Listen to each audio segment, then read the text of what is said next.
Milá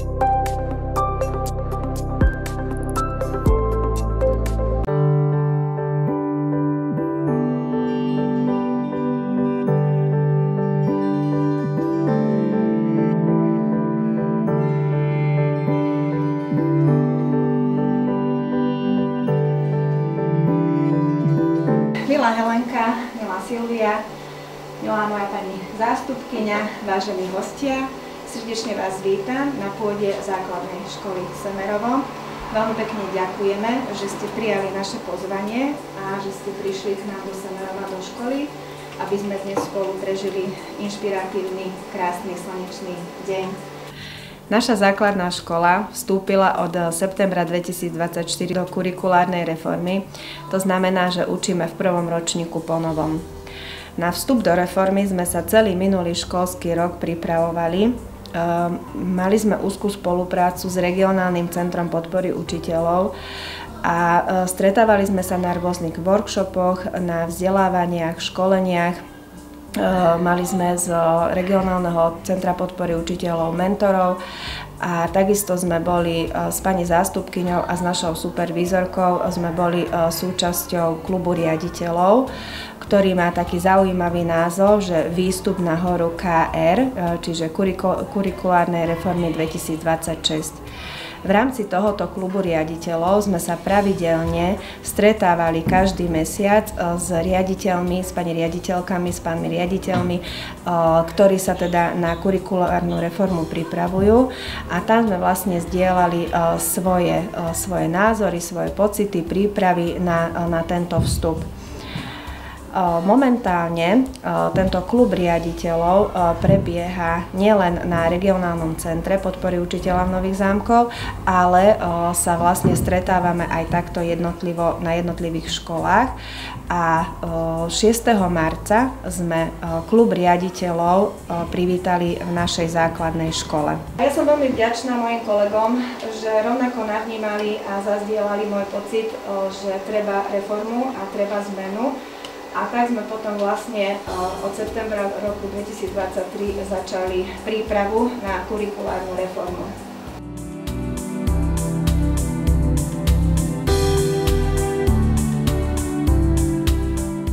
Oproti vidíte, to je dažďová záhrada. Vybudovali sme ju z projektu Klíma nás spája. A princíp tej dažďovej záhrady je vlastne v tom, že všetká voda zo strechy školy, teda z tejto strany školy, strechy ide do rezervoáru tu dole, ktorý vlastne je zásobárňou vody pre tú dažďovú záhradu. Je to taký klimatický prvok, v rámci ktorého, keď sa učíme o klíme, tak toto je vlastne ten vzdelávací prvok, ku ktorému prídeme a kde si to vlastne vysvetľujeme. Áno, že nájdeme potom tému o tom, že opeľovače, že tu máme veľa včiel, máme tu veľa motýlov, že tu máme merali sme vlhkosť vzduchu, áno, že tu bola vyššia vlhkosť vzduchu ako niekde ďalej od dažďovej záhrady. Čiže krásne prepojenie medzi predmetových vzťahov, medzi biológiou, chémiou, výtvarnou, lebo potom si kreslíme s tými kvetinkami dúhu. Takže toto je taký náš klimatický prvok. Bylinkovú záhradku používame na pestovanie liečivých rastlín, lebo v biológii máme jeden tematický celok život v ľudských sídlach. Učíme sa tam o bylinkách liečivých, takže tu si ich pestujeme a ďalej ich ale aj spracovávame, že z nich potom vyrábame prírodnú kozmetiku, robíme balzamy, robíme krémiky, balíme levandulové vrecúška proti moliam, čiže znova opäť krásne prepojenie s fyzikou, s chémiou, lebo vážime, lebo meriame objem. Potom cez biológiu, áno, že teda to tak krásne viem prepojiť a musím sa pochváliť, že už som tu vychovala asi 4 alebo 5 farmaceutov, lebo s tými som začala a teraz končia farmáciu v Bratislave a strednú školu farmaceutický laborant v Nitre. No, tie bylinky máme označené QR kódom, čiže oni si načítajú znova cez tablet, načítajú si a tam majú pekne napísané, že kedy kvitne tá bylinka, ktorá časť bylinky sa zbiera, na čo sa používa, no čiže máme to už potom také prepojenie cez to IKT, čo som hovorila, že sa snažíme teda v rámci medzipredmetových vzťahov zakomponovávať. Školské jazierko, tiež sa trošku ospravedlním, že presne mi teraz vyšiel projekt na revitalizáciu školského jazierka, takže ho ideme celé meniť, aj fóliu, aj studničku, aj všetky filtrácie, čo sa týkajú, takže na jar začíname, dostali sme teraz grant zo Stromu života, takže cez ten grant ideme s týmto na jar robiť. Toto sú tie informačné tabule, takže keď pôjdete okolo, tak kľudne si skúste načítať QR kód a pozrite si, že čo tam je teda pod tým QR kódom. Je tam teda o tom vzdelávacom prvku. Teraz znova poviem cez biológiu. V 5. ročníku v biológii je celý jeden tematický celok voda a jej okolie, takže veľa času tu trávime, že sa tu vonku učíme a takisto je veľmi pekné prepojenie cez medzipredmetové vzťahy fyzika, hustota vody, povrchové napätie vody, čiže to sa tak krásne dá prepojiť. A je tam dokonca aj MP3 nahrávka, že žiaci, ktorí majú problémy s čítaním, tak si to môžu vypočuť. Zelená strecha je to tiež jeden klimatický prvok, ktorý, keď sa učíme o klíme, tak tu máme krásne prepojenie, že je to vlastne spôsob zadržiavania vody. Robíme si taký pokus, že si doneseme plech a lievame vodu po plechu a lievame vodu na tú zelenú strechu a tam pekne deti vidia, že ako rýchlo stečie voda po plechu, ako krásne sa zadrží tá voda na tej zelenej streche. Takže znova cez také praktické ukážky sa im to snažíme tú klímu učiť. Tá klíma je veľmi ťažká pre nich, ťažko predstaviteľná, takže sa snažíme cez takéto praktické ukážky. Vyvýšené záhony, ktoré teda tiež potrebujú rekonštrukciu. Majú žiaci rozdelené, každá trieda má kus areálu, o ktorý sa stará v rámci nejakých aj triednických hodín, pracovného vyučovania techniky, slnečné hodiny na prírodovedu, na fyziku. Toto je náš apidomček. Je to vlastne taká drevená stavba, ktorá má vo vnútri včelie úly. My máme teraz obsadený len tento jeden krajný. Jednu rodinu tam máme teraz, nám tu prezimovala. A vlastne princíp toho apidomčeka je ten, že keď prídeme z tejto strany, tak sa tu učíme a dýchame ten vlastne čelý vzduch, ktorý vychádza z tých úlov. Áno, že tu sú také medzierky, kadiaľ vychádza ten včelí vzduch a ten je vlastne obohatený v tej plynnej forme aj o všetky tie včelie produkty, čiže on obsahuje aj med, aj propolis, aj jed. Ide o apidomčeka a na ľavej strane na poličke sú vystavené včelie produkty. Napíš do pracovného listu aspoň 3 včelie produkty. Med, dobre. Kde je med? Tam, dobre, je tu jeden takýto obyčajný a potom je tu taký včelí pel, výborne, vosk. Krásne, pozrite sa, toto sú diela robotníc, áno, že vystavajú si takéto krásne komórky, do ktorých potom vlastne tá matka kráľovná kladie vajíčka. Dobre? Čiže stavajú, ešte čo robia tie robotnice, okrem toho, že stavajú? Starajú sa o malé larvy, kukly. To je jeden spôsob vyučovania a druhý spôsob, keď príde včelár, tak odložíme ten madrac, vankúšiky, tá posteľ sa nadvihne hore a on si otvorí tie úly a on vlastne sa stará o tie včielky z tejto strany a vtedy sa prídu aj deti pozrieť, vidia do úla, ukáže im robotnice, kráľovné a to väčšinou teda funguje veľmi pekne na tom včelom dni, deň včiel, keď máme, takže tam si to všetko pekne navnímajú, že tu im to včelár vyberie tie plasty s medom, oni si ho v takej bedničke prenesú do jedálne, tam si ho odviečkovajú tie plasty, áno, a potom si to dajú do medomedu a vytočí sa ten med, čiže celý vlastne ten proces vidia reálne, si zažívajú a veľmi ich to baví a ešte to som tak chcela povedať, že našim cieľom nie je len, že naše deti učiť, áno, ale že my si sem tak pozývame a týmto pádom aj vás, že keď budete mať chuť s deťmi sem prísť, áno, že na také outdoorové vzdelávanie kľudne sa môžeme dohodnúť, že si tu spravíme taký deň outdoorového vzdelávania. Pani riaditeľky a pani riaditelia prišli do našej školy, ja som im našu školu prezentovala som im náš areál, ktorý je plný vzdelávacích prvkov, vysvetlila som im princíp učenia vonku, no a potom sme sa boli pozrieť na vyučovaní v 1. ročníku. Pani učiteľka, triedna pani učiteľka v prvom ročníku si pripravila otvorenú hodinu a vlastne nám ukázala to učenie po novom v praxi. Najprv sme boli v prvej triede, kde nám vlastne v rámci medzipredmetových vzťahov žiaci predviedli, ako sa učia čítanie, písanie a prepojenie teda slovenčiny, matematiky. Na dnešnej hodine si zopakujeme naše hlásky, ako ich delíme, už sme sa to už učili, takže budeme len opakovať. A zopakujeme si aj príklady na sčítanie, odčítanie, to je plus a mínus do koľko počítame?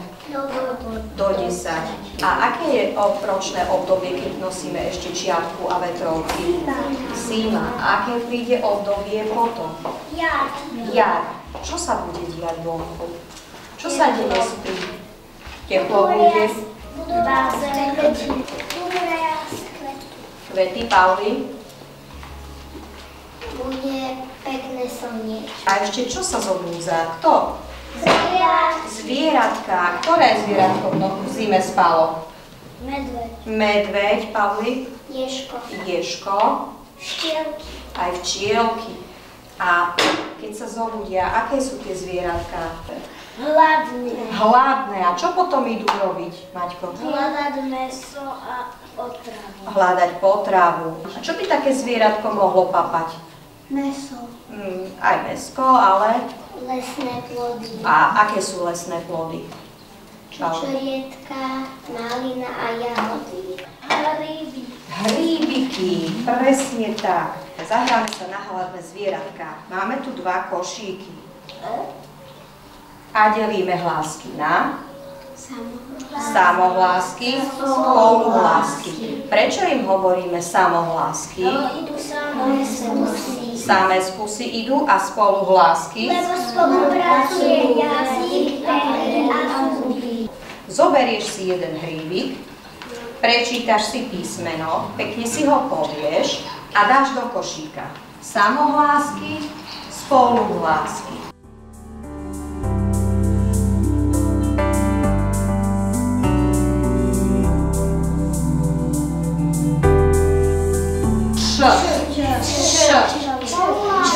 Š. A kde spolupracuje jazyček? Hore. Š. Ďalej. Samohláska.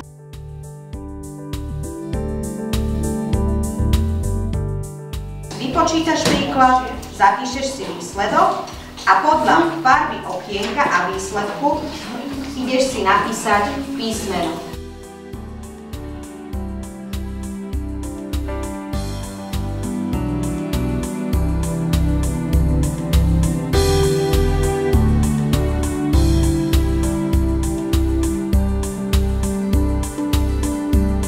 Našiel koho? Túka. To je taký vtáčik s takým zvláštnym zobáčikom. Áno? Ako papagáj. Ahoj. Dávno sme sa nevideli. Ako sa máte? Dobre. Potom sme vyšli von na chodbu a tam vlastne druhá pani učiteľka, ktorá učí informatiku, tak tam nám so žiakmi ukázali, ako sa učia základy programovania, základy programovacieho jazyka, ako žiaci prvého ročníka vedia naprogramovať robota, aké im zadávajú pokyny tomuto robotu a ako ten robot vlastne na základe ich zadaných pokynov pracuje. Ktoré zvieratko budeme hľadať? Líšku. Skúste sa dobre poobzerať, aj troška vzáčie pochodeť, Maťko, čakaj. Ja ti poviem, kedy môžeš začať. A iba ktoré zvieratko prinesieme späť? Líšku. Môžete ísť spáť. Vľavo. A potom zase rovno. Výborne, správne. Aby som sa dostal do domčeka, musím urobiť krok vpred, doľava a rovno. Čakaj, nasadíme. Ktoré zvieratko? Líšku. Výborne.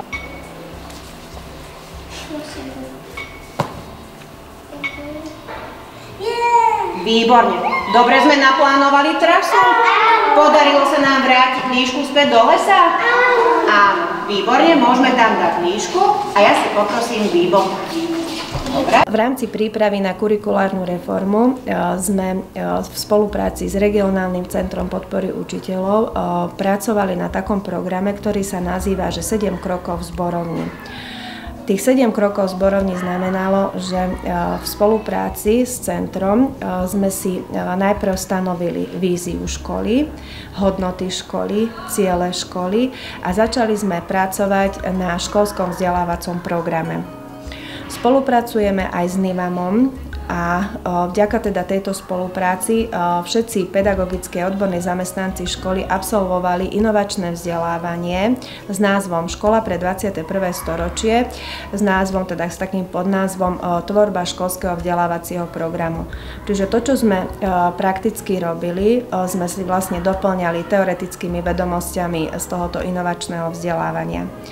Keďže sme sa rozhodli v rámci teda nového školského vzdelávacieho programu, že v prvom cykle budeme žiakov hodnotiť slovne, tak sme si teda v spolupráci s NIVAMom absolvovali ďalšie inovačné vzdelávanie s názvom Metódy a stratégie formatívneho hodnotenia.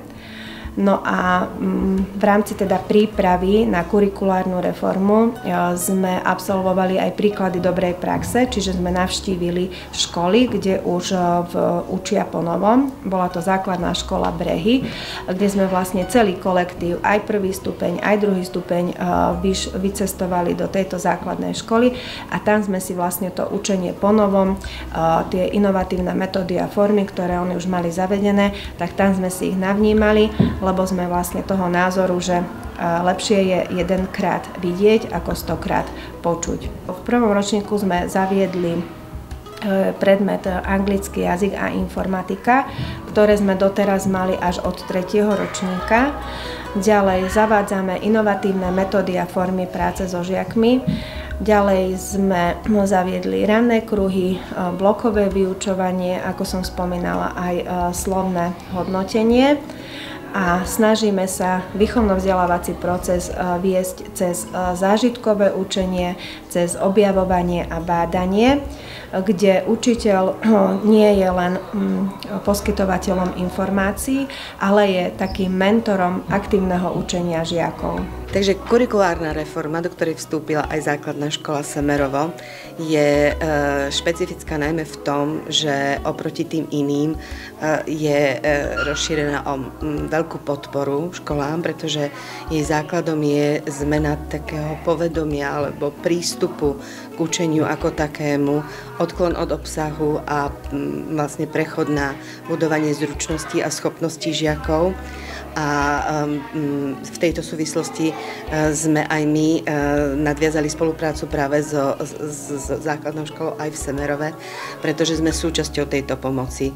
Okrem priamo riadených organizácií, ako je Národný inštitút vzdelávania a mládeže, boli vytvorené novo aj regionálne centrá podpory učiteľov a tak vzniklo aj to naše regionálne centrum podpory učiteľov pre región Nové Zámky Šaľa a základná škola Semerova bola jedna z prvých, ktorá s nami nadviazala spoluprácu. Jednak preto, že majú veľmi iniciatívne vedenie, pani riaditeľka a pani zástupkyňa, ktoré sa pridali dokonca aj k zakladajúcim členom, dá sa to tak povedať, klubu riaditeľov v našom regióne. A ten je zameraný viac menej jednak na budovanie podmienok kultúry. To sú školy pre dobré nastavenie kurikulárnej reformy a vlastne nových podmienok na vyučovanie. A jednak k tomu, že sa vzdelávajú vo svojom vlastnom leadershipe, pretože nové vzdelávanie a ponovom vedené školy si žiadajú aj nových lídrov a lídrov, ktorí sú zameraní aj na to, že navzájom spolupracujú, že si navzájom tie veci a dobré rady vymieňajú. No a my ako regionálne centrum k tomu poskytujeme prostredie v režime projektu, ak sa to tak dá povedať, vzdelávacieho, ktorý sme si nazvali Expedícia alebo výstup na horu KR 2026, čo je v podstate kurikulárna reforma, ktorá v roku 2026 už bude povinná pre všetkých.